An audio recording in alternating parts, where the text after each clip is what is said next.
2011 में जो जनगणना हुई थी अदिति, उसके मुताबिक जो हिंदू थे उनकी ज़ाहिर जनसंख्या ज़्यादा थी और जो ग्रोथ रेट था वो भी हिंदुओं की ज़्यादा थी। अब 2024 में बिल्कुल ही उल्टा हो गया है, हिंदुओं की प्रतिशत घटी है, मुसलमानों की संख्या बढ़ी है। जाहिर सी बात है, जिस इन्फिल्ट्रेशन का आप जिक्र कर रही हैं, लेकिन क्या ये जो चुनावी मुद्दे हैं वो वाकई बंगाल में बन पाएंगे? क्योंकि अगर मुस्लिम वोटर्स वहां पर बढ़े हैं, यही वजह है कि ध्रुवीकरण की कोशिश होती है, चाहे दोनों ही पार्टी में किसी की भी तरफ से हो, तो इसका असर कितना ज्यादा ग्राउंड पर होगा? और दूसरा सवाल मेरा अदिति है कि क्या बीजेपी को एक बार फिर से इस बात की तकलीफ होगी कि बंगाल में उनका चुनावी चेहरा कौन होगा? देखिए, चुनावी चेहरा तो भारतीय जनता पार्टी 2014 से ये मान चुकी है कि नरेंद्र मोदी ही हैं। और आपने देखा भी होगा ऐसा, सिर्फ योगी आदित्यनाथ के साथ साथ तब भी नरेंद्र मोदी का चेहरा होता है। इसके अलावा किसी भी आप देखिए, शिवराज सिंह चौहान चुनाव लड़े मध्य प्रदेश में, लेकिन मोहन यादव को सीएम बनाया गया। चेहरा तो नरेंद्र मोदी ही हैं, कहीं पर भी हो तो वो तो नरेंद्र मोदी वर्सेस ममता बनर्जी होगा। यही भारतीय जनता पार्टी के कार्यकर्ता और संगठनात्मक शक्ति की परीक्षा होगी कि कैसे घर घर तक ये बताया जाए कि आपकी बेटी सुरक्षित होगी अगर भाजपा की सरकार नहीं आई, और अगर भाजपा की सरकार इस बार फिर नहीं आती तो फिर आपके साथ क्या होगा। तो जैसे बिहार में जंगल राज याद दिलाया जा रहा है, बार बार ये कहा जा रहा है कि वो जंगल राज, वो अभी भी राजनीति लालू के इर्द गिर्द घूम रही है, क्योंकि अगर जंगल राज आता है, उनके बेटे की सरकार आती है, तो लालू वाली पिक्चर को बनाया जा रहा है। वैसे ही भारतीय जनता पार्टी ये बताएगी कि ममता बनर्जी की सरकार में क्या कुछ हुआ, कितना करप्शन, मंत्री ऐसे हैं जिसका आपने देखा होगा किस तरीके से पिछले चुनाव में भी एक बड़ा मुद्दा बना था, मंत्री महिलाओं को किस तरीके से एक्सप्लॉइट किया जा रहा है, ग्रोथ की बात होगी, तो बहुत सारे ऐसे मुद्दे हैं। देखिए, जो पश्चिम बंगाल है वो इकोनॉमी के लिहाज से भी बहुत ही इम्पॉर्टेंट, अगर हम जोग्राफिकल लिहाज से कहें, वो बहुत इम्पॉर्टेंट वो है।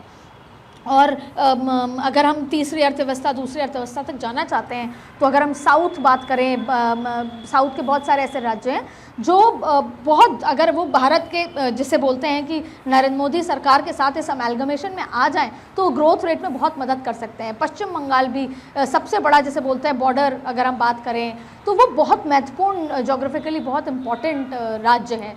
और आपको याद होगा कि पहले तो वो कैपिटल हुआ करती थी, तो ये अपने आप में बहुत महत्वपूर्ण फैक्टर है। दूसरी बड़ी बात है इन्फिल्ट्रेशन, जो मुद्दा लगातार भाजपा सरकार उठा रही है। अब आपने मुस्लिम फैक्टर का जिक्र किया, देखिए नरेंद्र मोदी ने पिछले दिनों में वक्फ लेकर आने के बाद भी ये मैसेज दिया है कि जो गरीब तबका है मुसलमानों का, उसको कभी कोई फ़ायदा नहीं हुआ, जो महिला है उसको फ़ायदा नहीं हुआ। और ये इस तरह के लॉज उसमें डाले गए हैं कि अगर कोई व्यक्ति वक्फ चैरिटी करना चाहता है तो पहले वो ये बताएगा कि उसके घर में अगर बीवी है, बच्चा है, तो उसकी सिक्योरिटी क्या है।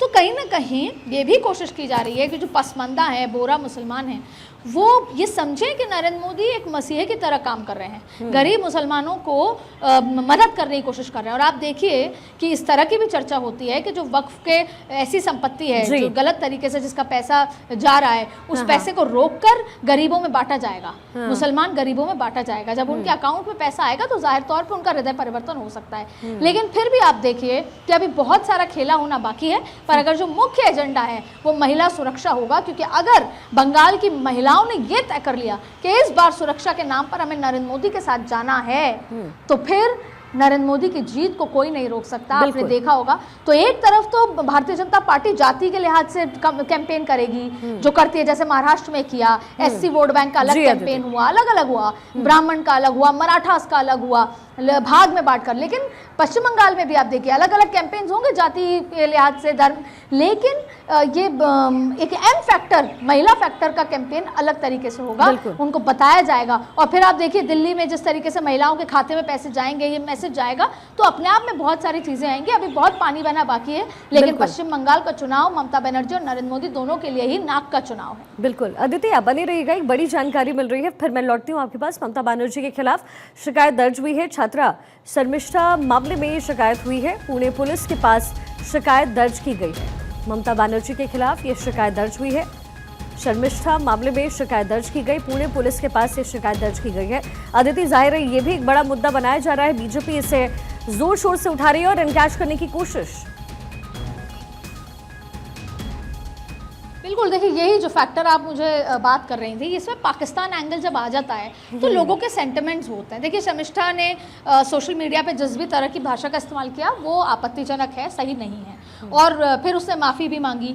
और जब अभी कोर्ट से कल आपने देखा, जब कल परसों जिस तरीके से उसका वीडियो वायरल हुआ जिसमें उसने कहा कि this is not a democracy, मैंने माफ़ी भी मांग ली, मैंने अपने शब्द और अपने बयान वापस भी ले लिए, और ममता बनर्जी को ज़रा सी भी नहीं है क्या जिस तरीके की संवेदनशीलता का जिक्र किया उन्होंने। और अब बार बार ये बात इस तरीके से अब उठेगी, राजनीति का ऐसा बनेगा कि अगर पाकिस्तान के लिए शर्मिष्ठा ने कुछ कहा भी तो फिर बंगाल सरकार को इतनी दिक्कत क्यों हो रही है। तो क्या बंगाल सरकार पूरी तरीके से उन मुसलमानों के साथ है जो पाकिस्तान का सपोर्ट करते हैं, उस सेंटिमेंट के साथ है जो पाकिस्तान का सपोर्ट करते हैं? तो जाहिर तौर पर यह भी एक बड़ा मुद्दा आने वाले समय में भाजपा बुनाएगी, ये तय है।